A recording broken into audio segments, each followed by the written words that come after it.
Bismillahirrahmanirrahim. Assalamualaikum warahmatullahi wabarakatuh. Salam sehat, salam sejahtera untuk kita semua. Perkenalkan, saya dengan Wawan Kurniawan, Eskom Mkom. Saat ini saya sebagai dosen pengampu pada mata kuliah dasar pemrograman web. Pada pertemuan pertama di mata kuliah dasar pemrograman web, saya akan menjelaskan mengenai kontrak perkuliahan, kemudian materi pembelajaran, dan materi terkait dengan pemrograman web itu sendiri. Untuk kontrak perkuliahan, komposisi nilai yang saya buat adalah di mana nilai absen sebesar 10%, kemudian tugas 50%, UTS 20%, dan UAS 20%. Jadi total nilai yang bisa didapat adalah 100%. Baik, sebelum memulai perkuliahan ini, saya sedikit akan memberikan sebuah pretest tentang mata kuliah dasar pemrograman web. Di sini saya akan melihat seberapa jauh atau seberapa luas pengetahuan Anda tentang sebuah website. Yang pertama, apakah yang Anda ketahui tentang domain? Baik, yang kedua, kemudian apakah yang dimaksud dengan website? Oke, siapa yang bisa menjawab? Oke, jadi domain adalah nama unik yang digunakan untuk mengidentifikasi sebuah situs web, alamat email, dan lain-lain di internet. Kemudian, apa yang dimaksud dengan website? Website sendiri adalah kumpulan halaman yang berisi informasi tertentu dan dapat dilihat dengan mudah oleh siapa saja, kapan saja, dan di mana saja melalui internet. Jadi itu ya apa yang dimaksud dengan sebuah website. Oke, untuk mata kuliah ini sendiri akan dilaksanakan sebanyak 16 kali pertemuan termasuk UTS dan UAS. Jadi pertemuan realnya sendiri itu ada 7 pertemuan sebelum UTS dan 7 pertemuan sebelum UAS.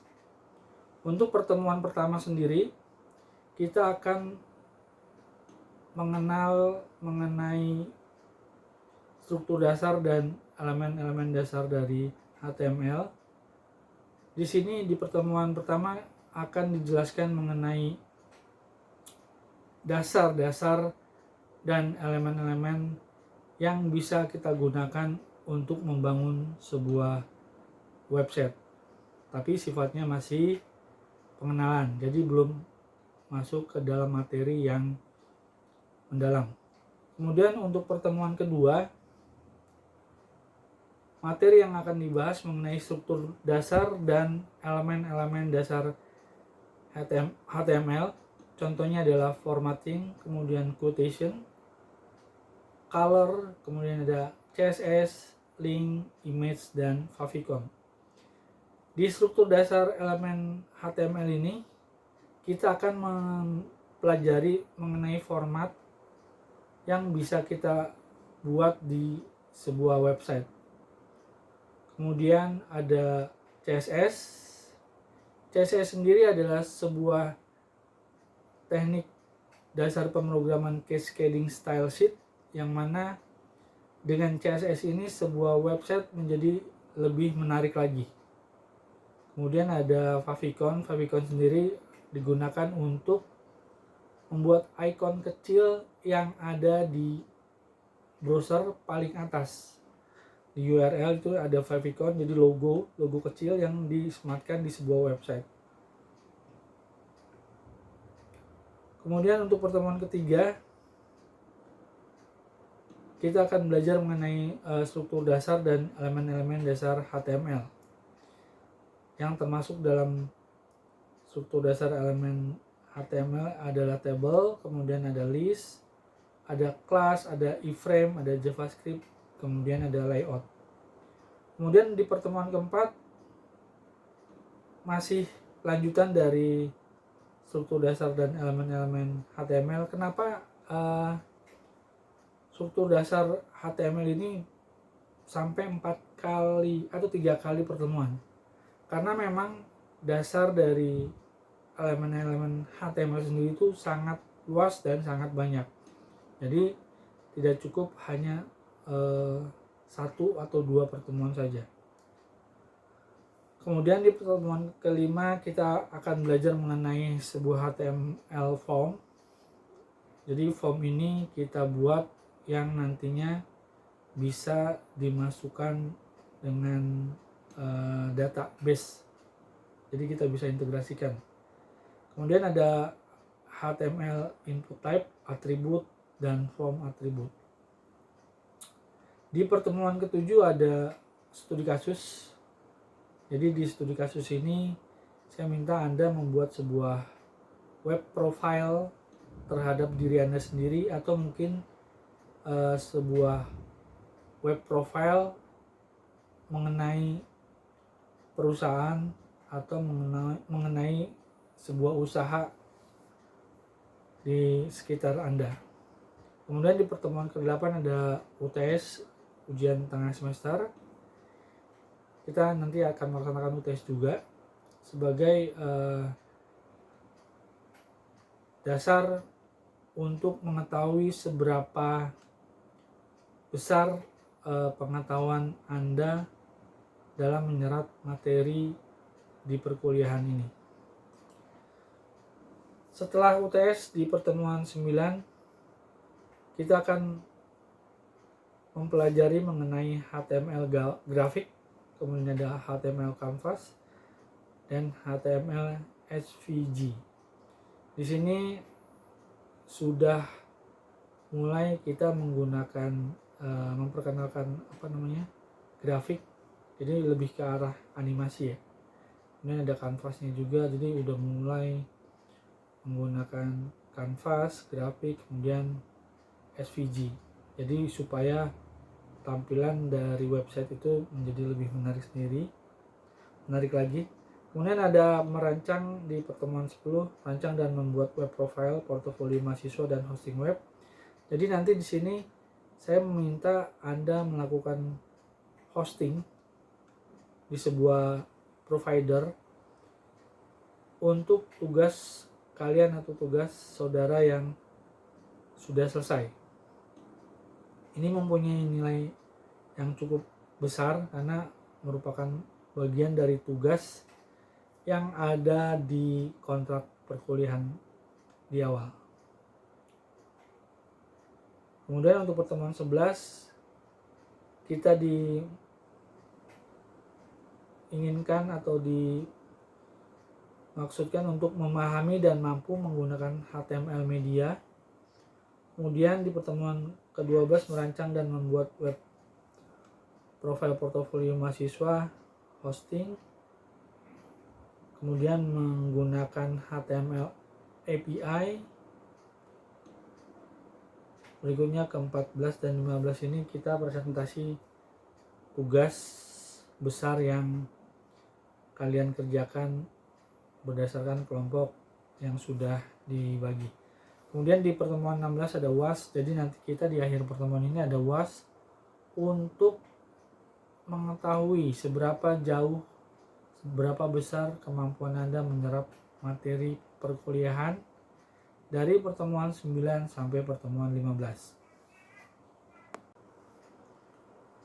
Untuk materi dan bahan ajar mata kuliah pemrograman dasar web ini saya akan upload di kuliah online yang ada di Undira.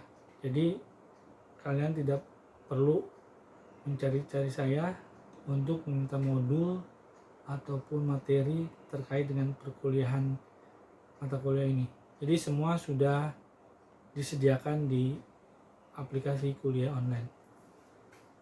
Kemudian di akhir pertemuan ini saya akan membuat sebuah post test atau tes terakhir untuk mendapatkan gambaran mengenai pemahaman Anda terhadap pertemuan pertama di mata kuliah dasar pemrograman website sendiri. Baik, saya akan menjelaskan mengenai apa itu website.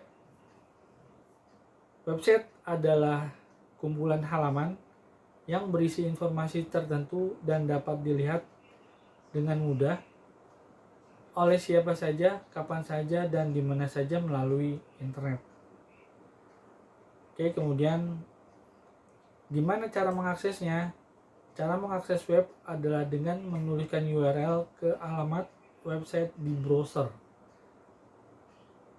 Jadi untuk dapat mengakses, Anda tinggal mengetikkan URL atau alamat di browser, misalkan https://w3.unggira.ac.id.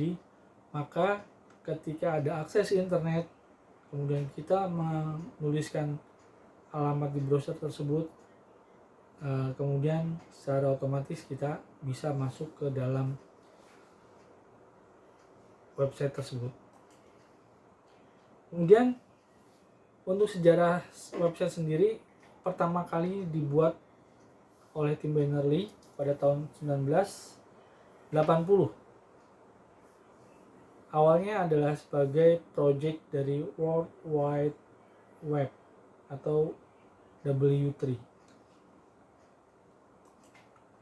Situs resmi tersebut diluncurkan pada 6 Agustus tahun 1991 dengan alamat URL http://info.sound.ch. Tim Berners-Lee sendiri adalah seorang peneliti di tempat kerjanya. Jadi Tim Berners-Lee membuat website digunakan untuk memfasilitasi pertukaran informasi bagi para peneliti.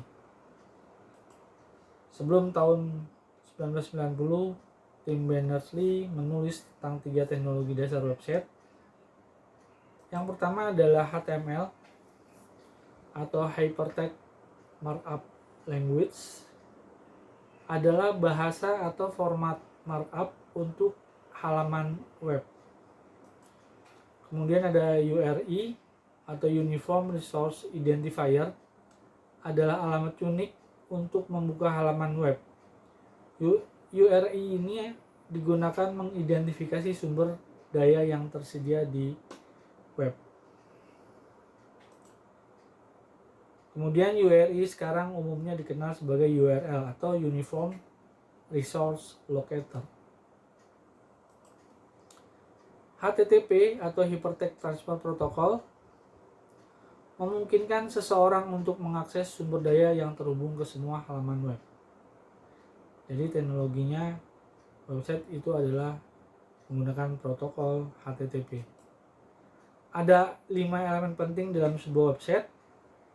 Jadi tanpa elemen ini, pengguna internet tidak dapat menemukan atau merujuk ke sebuah website. Dan 5 elemen tersebut adalah yang pertama domain. Nah, ini perlu diperhatikan, jadi domain ini adalah elemen utama karena dia merupakan alamat yang diakses ketika kita menggunakan website. Jadi domain sendiri bisa dikatakan adalah nama alamatnya, atau kalau diibaratkan ke orang, domain itu adalah nama orang, karena dipastikan orang itu pasti mempunyai nama. Bayangkan kalau misalkan orang nggak punya nama, apa jadinya orang tersebut?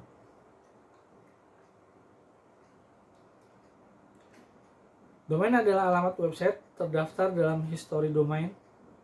Kemudian untuk mengakses sebuah website perlu mengetahui alamat IP yang ditandai dengan rangkaian angka. Yang kedua adalah hosting. Hosting sendiri adalah sebuah server tempat semua file website disimpan dan dapat diakses serta dikelola melalui internet. Hosting adalah server tempat semua file website yang disimpan dan diakses dan dikelola. Kemudian yang ketiga adalah bahasa pemrograman. Adalah bahasa coding yang digunakan untuk mendesain atau membuat atau mendevelop website sendiri. Umumnya website dibuat atau didevelop menggunakan HTML, kemudian PHP, kemudian ada CSS, dan ada unsur-unsur lain seperti JavaScript sebagai pendukung dari website tersebut. Baik, itulah yang bisa saya sampaikan untuk materi perkuliahan hari ini. Kemudian sebelum menutup perkuliahan hari ini, saya akan memberikan sebuah post test terkait dengan mata kuliah pemrograman web sendiri. Yang pertama, apakah yang Anda ketahui tentang sebuah bahasa pemrograman JavaScript? Kemudian, apa yang Anda ketahui tentang coding? Baik, saya kasih waktu 1 menit untuk mencari jawaban dari pertanyaan yang saya sampaikan.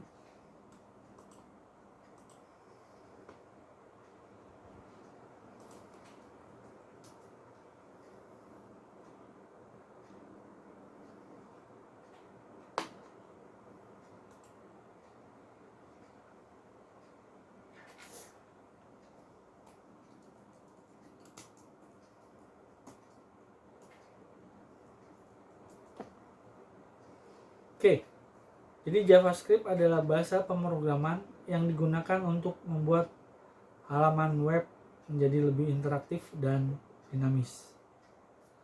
Kemudian,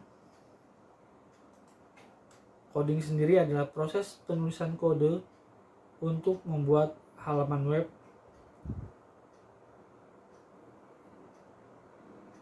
supaya sesuai dengan tampilan yang kita harapkan.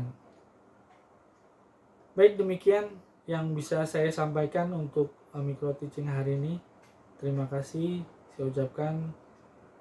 Sebelumnya saya minta maaf kalau ada salah-salah kata. Wassalamualaikum warahmatullahi wabarakatuh. Selamat siang.